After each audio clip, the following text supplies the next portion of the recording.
being that you're not, stuck in a era and you're up on technology and so on and so forth. Is there a point in recording a whole album's worth of music, or is there a better way to record songs and get them out there and get them noticed instead of just becoming a blip on the radar? And it's, as David Lee Roth once said, here today, gone later today. Yep. Is there a better way of doing that? Here today, gone today.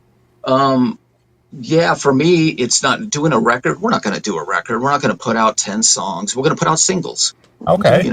You just write songs and put them out and see if people like them and see where it goes. It makes more sense because then it's, hey, the new single, instead of here's 10 songs. Oh, I like that one. Maybe, you put out a single and it's like the focus is on that, and either you like it or you don't. And then you put out another one. And I really think that's the way. Not that I'm the expert because I don't have our song blowing up, but at the same time, I believe that that's really the way it's being done, mostly for acts, younger acts, especially a lot of kids doing that. You see them put out a single and it blows up. You're like, wow. Then they followed up with another one, and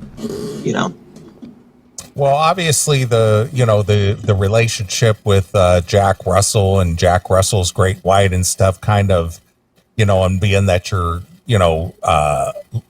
going out there and paying tribute to the legacy of Jack, you have a kind of a built-in audience who obviously was familiar with Jack and Great White and so on and so forth.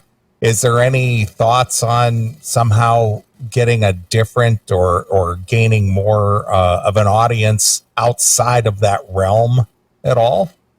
Well, I mean, that's always, the plan to expand. You're building the brand, so you want to try and move, expand, not just move outside, but bring them along and then, add more, really.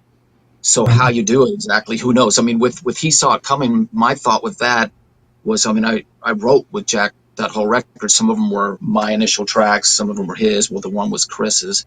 But when we wrote that, the idea in my head and to us together, we're thinking, let's just kind of squeeze it a little bit outside and have a couple tracks that were like closer to the classic sound, like Sign of the Times, which Tony was involved in that as well. But it's something like She Moves Me is totally different, and there's people who heard that and hated it. And I'm like, man, I love that tune. It's a good song. I don't care what anybody says. It's a good tune. And, Jack always said that all the time too. And like, yep, you listen to that song, it's like, man, it's sexy. So it's just different. It could definitely be outside that realm, Sure. So moving into what we're doing now, we thought, okay, we better kind of get in the lane to start because, it makes a little more sense to be closer to the roots. And then maybe you kind of start leaning outside the roots.